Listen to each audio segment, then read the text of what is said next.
Welcome to ప్రజా television news బులెటిన్ల ముందుగా headlines. ప్రకాశం జిల్లాలో పేకాడుతున్న వారిని చితకబాదిన పోలీసులు.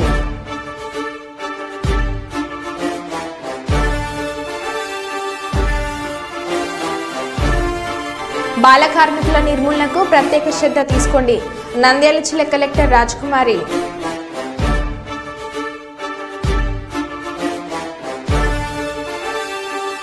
పెద్దపల్లి మండలం రంగంపల్లిలోని మహాత్మా జ్యోతి బాపులే బాలికల గురుకుల పాఠశాలను ఆకస్మికంగా తనిఖీలు చేసిన జిల్లా కలెక్టర్ కోయ శ్రీహర్ష.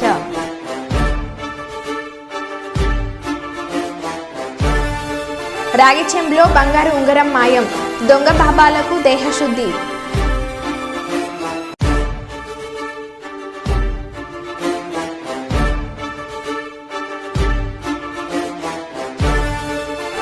చిత్తూరు జిల్లా కుప్పంలో భారీగా తమిళ రేషన్ బియ్యం అదుపులోకి తీసుకున్న పోలీసులు.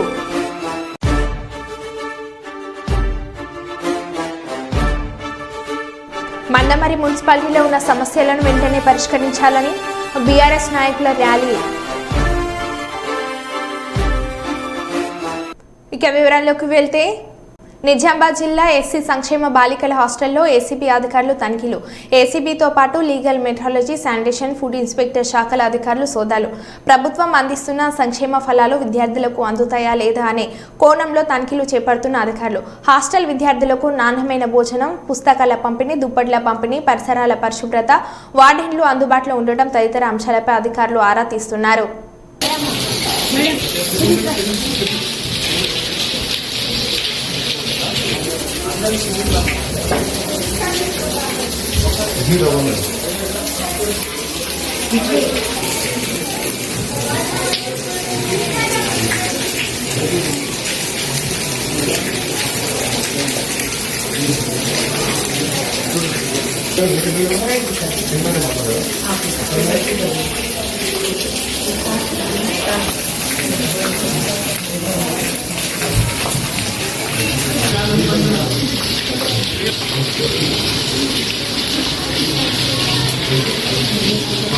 వికారాబాద్ జిల్లా పగిరి మండల పరిధిలోని నాస్కర్ గ్రామంలో ఒక ఫాస్ట్ ఫుడ్ సెంటర్లో దొంగ సాధువులు భోజనం చేసి యజమానికి టోకరా వేశారు.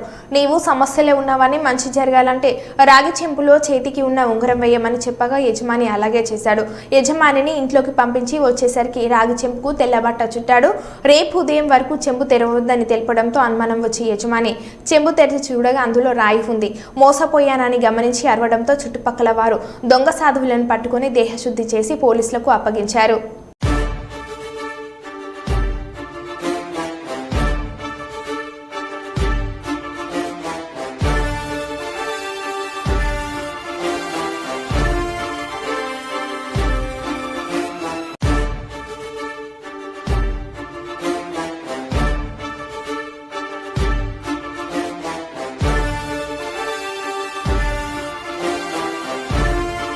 నకిలీ విలేకరులపై మంచిర్యాల డీసీపీ సీరియస్.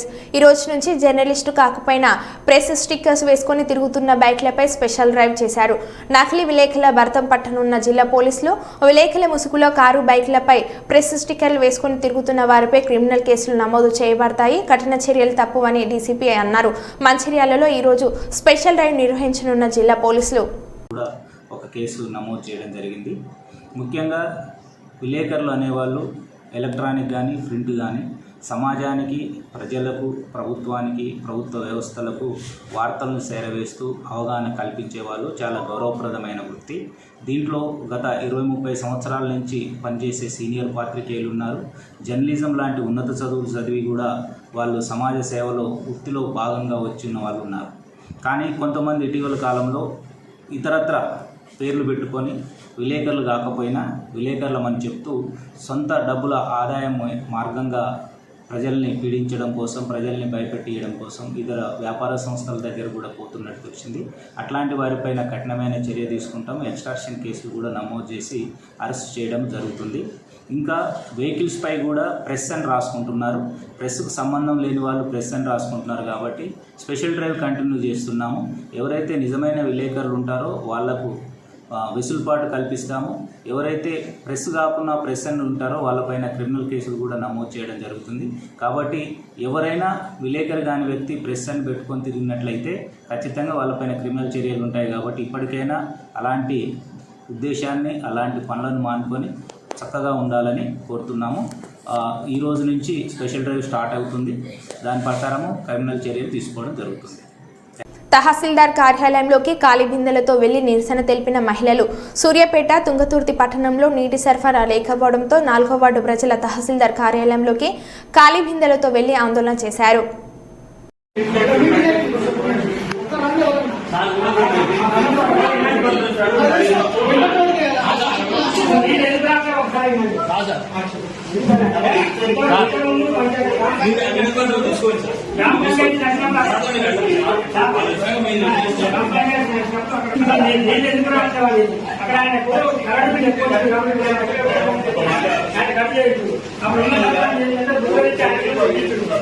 అంతకుముందు మంచిగానే వచ్చింది. అది కమిటీ కాబట్టి దాని సమస్య సమస్య లేకపోతే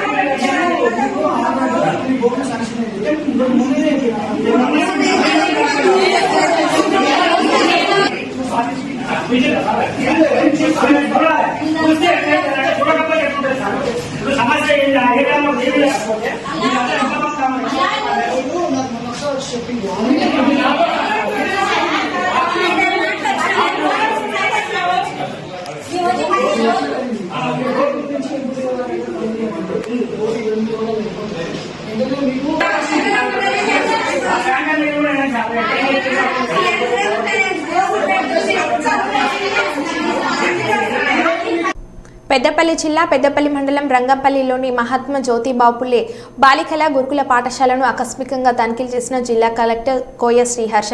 రంగంపల్లిలోని బీసీ గురుకుల పాఠశాల పూర్తి స్థాయిలో పరిశీలించిన కలెక్టర్ పరిసరాలను శుభ్రం చేయాలని సంబంధిత అధికారులకు సూచించారు. ఈ సందర్భంగా జిల్లా కలెక్టర్ కోయ శ్రీహర్ష మాట్లాడుతూ హాస్టల్లో అందించే భోజనం నాణ్యత పెంచాలని, విద్యార్థులకు రుచికరంగా వంటలు చేయాలని కలెక్టర్ అధికారులకు సూచించారు. వానాకాలం నేపథ్యంలో దోమల సమస్య రాకుండా పటిష్ట చర్యలు తీసుకోవాలని, హాస్టల్ ప్రాంగణంలో ఉన్న పిచ్చి మొక్కలను వెంటనే తొలగించాలని కలెక్టర్ ఆదేశించారు. ఈ పర్యటనలో జిల్లా కలెక్టర్ వెంట జిల్లా కన్వీనర్, గురుకుల ప్రిన్సిపల్ మణిదీప్తి, సంబంధిత అధికారులు తదితరులు పాల్గొన్నారు.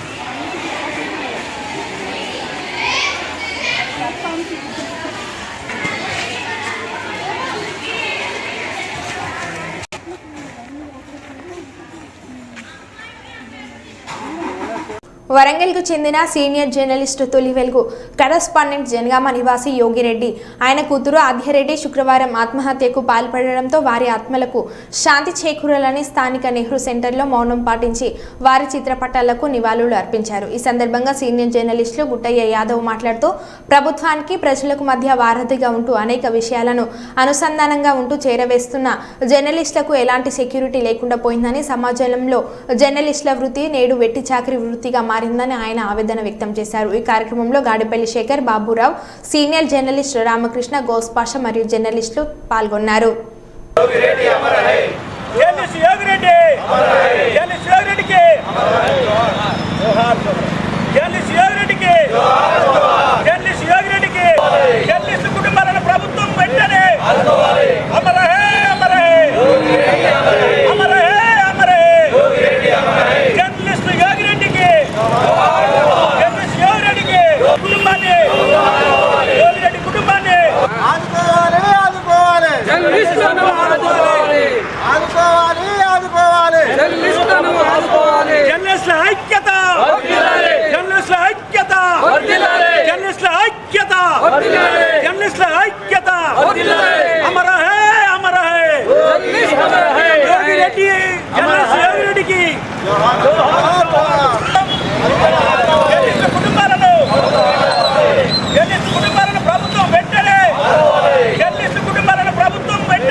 జర్నలిస్టు యోగి మృతి చాలా బాధాకరం.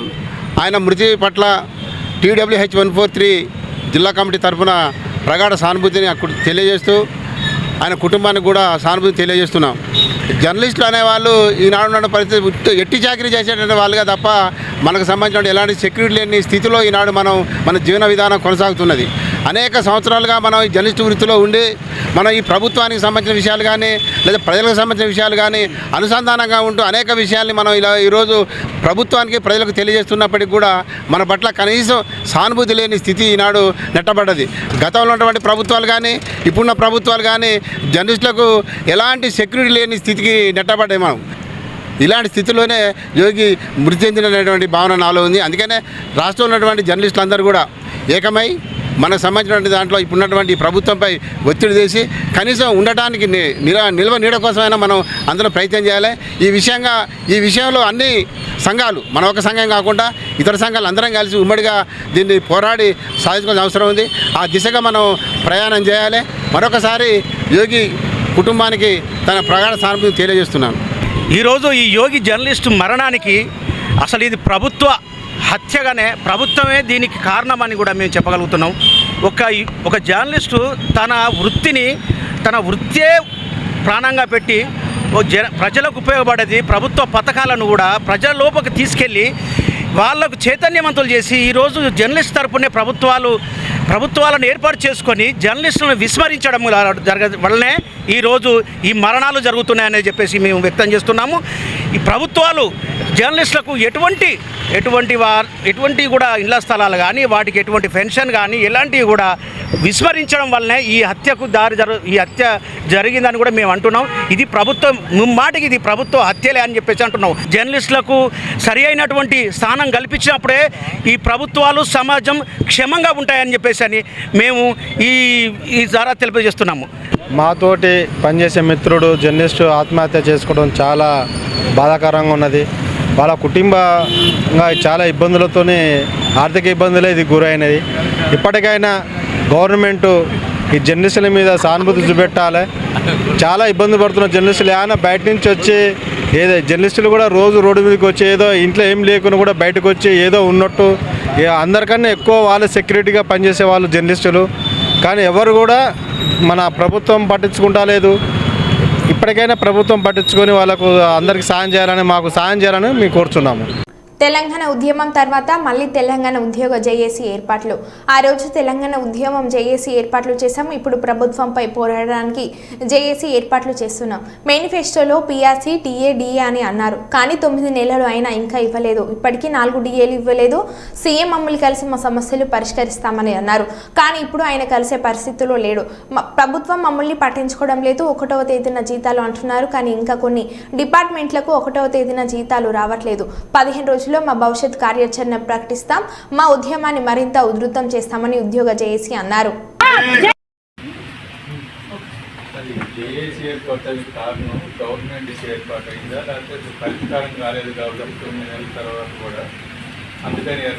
కాకపోతే అప్పుడు గవర్నర్ ముఖ్యమంత్రి గారు ప్రతిపక్షం ఉన్నప్పుడు అందరు కలుసుకుంటారు అప్పుడే చెప్పిండ్రు. ఈ ప్రభుత్వం వచ్చినాక మేము కూడా వారి అనుకూలంగానే ఏదైనా ఇలా జేఏసీ ఏర్పడి ఈ ప్రభుత్వాన్ని కూడా గట్టినే అడుగుతాం.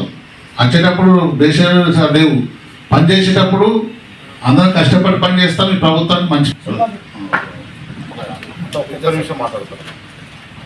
ఉపాధ్యాయ, కార్మిక మరియు పెన్షనర్ల సందర్భంగా ఈరోజు పాల్గొనడం జరిగింది.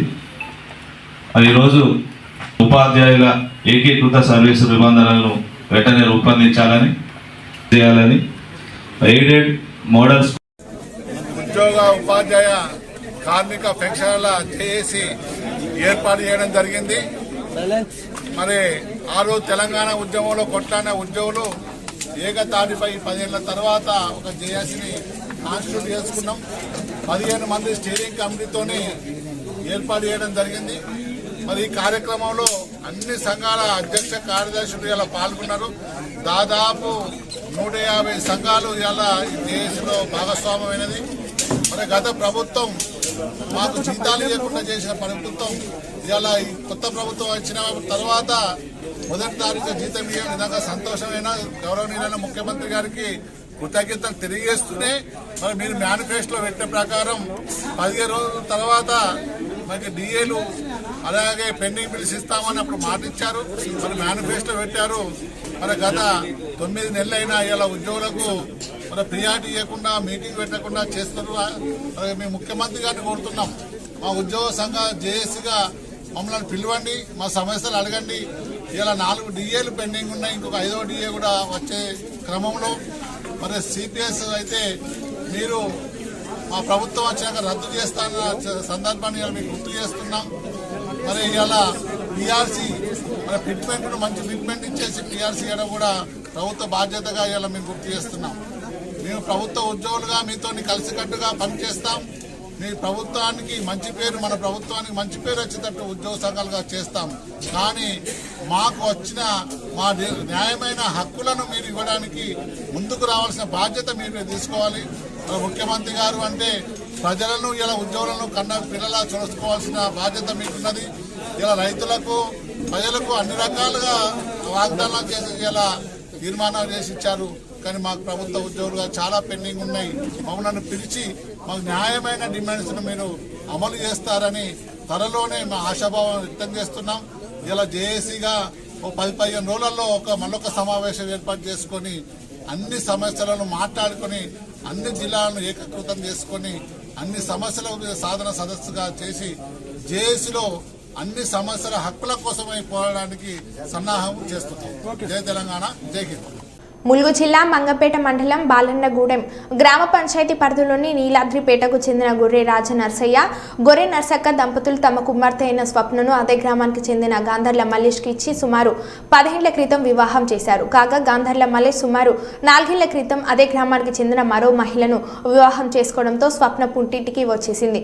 అప్పటి నుండి తల్లిదండ్రుల వద్దనే ఉంటుంది. ఈ క్రమంలో గాంధర్ల మల్లేష్ రాత్రి విపరీతంగా మద్యం సేవించి మద్యం మత్తులో అత్తమామలైన గొర్రె నర్సయ్య, గొర్రె నర్సక్క పై కర్రతో దాడి చేసి విచక్షణ రహితంగా కొట్టాడు. దీంతో తీవ్రంగా గాయాలు పడైన వారిద్దరిని ఆసుపత్రికి తరలించగా 52 సంవత్సరాల గొర్రె నర్సయ్య అక్కడికక్కడే మృతి చెందగా ఆసుపత్రిలో చికిత్స పొందుతున్న గొర్రె నర్సక్క పరిస్థితి విషమంగా ఉంది. సమాచారం తెలుసుకున్న మంగపేట ఎస్ఐ సంఘటన స్థలాన్ని పరిశీలించి మృతుడి బంధువులు ఇచ్చిన ఫిర్యాదు మేరకు కేసు నమోదు చేసుకుని దర్యాప్తు చేస్తున్నారు. మిమ్మల్ని చంపితే కానీ నా భార్య నా ఇంటికి వస్తాను అని కోపంతో ఆ పక్కనే ఉన్న బండి ఉన్నటువంటి గొయ్యితోని నరసయ్య తల మీద బలంగా కొట్టిండు. అదేవిధంగా నరసమ్మ అడ్డురాగా నిన్ను కూడా చంపుతా అని చెప్పి ఆమెను కూడా కొట్టడం జరిగింది. నరసయ్యను నిన్న అదే రాత్రి హాస్పిటల్ తీసుకున్న క్రమంలో జంగాలపల్లి దగ్గరికి రాగానే అతను మరణించడం జరిగింది. నరసమ్మను ఎంజిఎం హాస్పిటల్ తీసుకెళ్ళారు. ఆమె ట్రీట్మెంట్ తీసుకుంటుంది. ఆమె కండిషన్ కూడా సీరియస్గానే ఉంది. శ్రీశైలం జలాశయం అన్ని గేట్లు మూసివేత. ఒక్కసారిగా చేపల వేటకు వచ్చిన మత్స్యకారులు చిన్న చిన్న బుట్టలు వేసుకుని నదిపై గుంపులుగా చేపలకు వేటకు వస్తున్న వారిని చూసి మంత్రముగ్ధులవుతున్న యాత్రికులు. గత కొన్ని రోజులుగా భారీగా వరద ప్రవాహం రావడంతో జలాశయం గేట్లు ఎత్తి నీటిని కిందికి వదిలిన అధికారులు. ప్రవాహం అధికంగా ఉండటంతో చేపల వేటకు వెళ్లవద్దని హెచ్చరించిన అధికారులు ఇప్పుడు గేట్లన్నీ మూసివేయడంతో ఒక్కసారిగా చేపల వేటకు బయలుదేరిన మత్స్యకారులు.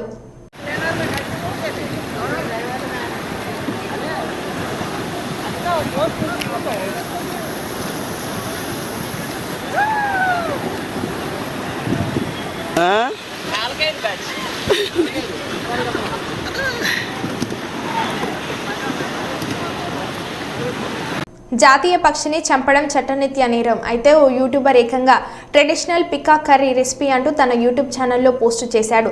దీంతో ఇది వైరల్గా మారింది. తుంగలపల్లి మండల కేంద్రానికి చెందిన కోడం ప్రవీణ్ కుమార్ అనే వ్యక్తి కొన్నాళ్లుగా శ్రీ టీవీ అనే యూట్యూబ్ ఛానల్ నిర్వహిస్తున్నాడు. అయితే శనివారం తన యూట్యూబ్ ఛానల్ నెమలి కూర సాంప్రదాయ పద్ధతిలో ఎలా వండాలి అంటూ పెట్టిన వీడియో వైరల్గా మారింది. ఈ వీడియో చూసిన వారందరూ విసుగుపోయారు. అంతేకాకుండా అడవి పంది కూర వండడం గమనించిన వీడియో కూడా సదరు యూట్యూబ్ ఛానల్లో దర్శనమివ్వడం గమనార్హం. పోలీసులు, అటవీశాఖ అధికారులు వీడియోపై నిజానిజాలు తెలుసుకొని సదరు వ్యక్తిపై చర్యలు తీసుకోవాలని జంతు ప్రేమికులు కోరుతున్నారు. యూట్యూబ్లో నెమలి కూర వంటకం వైరల్ కావడంతో తొలగించిన యూట్యూబర్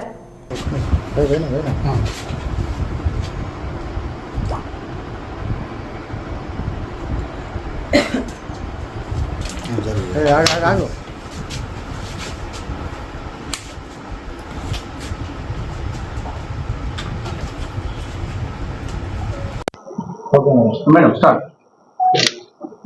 ఈరోజు మాకు సమాచారం మేరకు మేము కొండం ప్రణయ్ కుమార్ సన్నప్ జనార్దన్ విలేజ్ ఏమో తంగళ్ళపల్లి.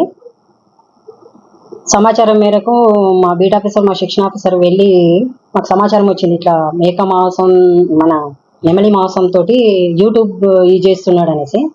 అక్కడికి వెళ్ళి చూడగా అతని పొలంలో మన కోడి ఊర్లు వాళ్ళ ఇంట్లో స్వాధీనం చేసుకున్న చికెన్ కర్రీ ఉంది. చికెన్ కర్రీతో ఉన్న గిన్నెను తీసుకొని వచ్చి అతని మీద మేము ప్యూఆర్ ఇష్యూ చేయాలని ఫర్దర్ అది టెస్ట్కి పంపించాలి, అది ఏ మాంసం అనేది నెమలి మాంసం అనేది అనేసి టెస్ట్కి పంపిస్తాం, ల్యాబ్కి పంపించిన తర్వాత ఇది ఒకవేళ ఇది కాకపోతే ఇక్కడ ప్రజెంట్ మాత్రం కోడి ఈకలు ఉన్నాయి కదా, ఈ చీటింగ్ కేసు కింద మేము పోలీసులకు మాత్రం అప్పగిస్తాం. ఇప్పుడు ఆయన స్పాట్లో దొరికింది కాబట్టి ఇదైతే మేము పోలీసులకు హ్యాండ్ ఓవర్ చేస్తున్నాం. ఆయన ఫోన్లో అవన్నీ చూసి ఏమేమి ఉన్నాయి, ఇంతకుముందు ఏమైనా చేసిండా, మరి నేర ఆరోపణలు ఉన్నాయా అంటే తెలుస్తున్నాయి అన్నట్టు. నెమలి కానీ ఇది కానీ అడవి పంది మాంసం అని కానీ ఆయన అట్లాంటివి ఆయనకు ఒక పిచ్చో ఏందో మరి కానీ ఆ విధంగా చేస్తున్నాడు. ఆ రికార్డు ఆయనని తీసుకుంటాం, ఆయన మొబైల్లో ఏమేమి ఉన్నాయనేది. యూట్యూబ్ ఛానల్ క్యాన్సిల్ చేపిస్తాం అతన్ని. వివర్ కోసం చేస్తున్నాడు కానీ అట్లాంటివి నేషనల్ బర్డ్ కదా మనది, నెమలి జాతీయ పక్షి కదా, అందుకనేసి ఆయన దేని గురించి అట్లా చేస్తున్నాడని ఆయన విచారించి ఫర్దర్ కేసు మనం ఇది చేస్తాం. తర్వాత మీకు అధికారి ఇది రిపోర్ట్ ఇస్తాం. థ్యాంక్ యూ అండి. ఎందుకు రిమూవ్ చేస్తున్నాడు కదా మేడం, అసలు యూట్యూబ్ నుంచి వీడియోలో రిమూవ్ చేయాల్సి వచ్చింది, ఎందుకు చేశాడు అడిగారు? భయపడి కేసు అవుతుంది అనేసి భయపడి చేశాడు అని అంటున్నారు. అవి ఒకవేళ ఇది ఉంటే మాత్రం మనం తీసుకోవచ్చు, యూట్యూబ్ ఇది చేసిన తర్వాత కూడా మనం అప్లోడ్ ఇది చేసి మనం ఫర్దర్ దాని మీద ఇది చేయొచ్చు కదా. ఎంతవరకు ఆయన నిజం చెప్తున్నాడు అబద్ధం చెప్తున్నాడు అనేది మనకు తెలుస్తుంది అండి. థ్యాంక్ యూ అండి. చికెన్ కర్రీలా తెలిసిన మట్టికి చికెన్ కర్రీ పెట్టింది మాత్రం నెమలి మాంసం కూర ఏ విధంగా చేయాలనేది అని పెట్టుకున్నాడు. జాతీయ పక్షిని పేరు నేరం కిందికి వస్తుంది, చీటింగ్ కేసు కిందికి వస్తుంది. అవును, ఎస్ సార్. చెప్పండి. ఇది మనం చీటింగ్ కేసు కింద కోడి మాంసంని నెమలి మాంసం అని అన్నారు కదా, అందుకనేసి పోలీసులకు అప్పగిస్తున్నాం. ఇది ప్రజా సమస్యల పరిష్కార వేదికలో స్వీకరించిన విజ్ఞప్తులను సత్వరమే పరిష్కరించాలని జిల్లా కలెక్టర్ జి రాజ్ కుమారి జిల్లా అధికారులను ఆదేశించారు. సోమవారం కలెక్టరేట్లోని సెంటినరీ హాల్లో ప్రజా సమస్యల పరిష్కార వేదిక కార్యక్రమం ద్వారా ప్రజల నుండి విజ్ఞప్తులు స్వీకరించే కార్యక్రమంలో కలెక్టర్తో పాటు joint collector C Vishnucharan, DRO Padmaja, జిల్లా అధికారులు తదితరులు పాల్గొన్నారు. అలాగే స్వతంత్ర సమరయోధులకు, ప్రజాప్రతినిధులకు, అధికారులు, అవార్డుదారులకు ప్రత్యేకంగా సిట్టింగ్ అరేంజ్మెంట్ చేయాలని ఆర్డీఓను ఆదేశించారు. శకటాల ప్రదర్శన ప్రోటోకాల్ ప్రకారం అర్థవంతంగా ఉండాలని అధికారులకు సూచించారు. ఎగ్జిబిషన్ స్టాళ్లను ఆర్డీఓ కోఆర్డినేట్ చూసుకోవాలని, యూనిఫామ్ సైజులో ఉండాలని కలెక్టర్ ఆదేశించారు. సాంస్కృతిక కార్యక్రమాల్లో దేశభక్తి ఉట్టిపడేలా నృత్య గీతాలాపన ఉండాలని డీఓని ఆదేశించారు. ఆహ్వాన పత్రికలను కూడా మంగళవారం సాయంత్రంలోగా పంపిణీ చేసేలా ఆర్డీఓలు, ఎంపీడీఓలు చర్యలు తీసుకోవాలని కలెక్టర్ ఆదేశించారు.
మరో బులెటిన్లో మళ్ళీ కలుద్దాం. Stay tune.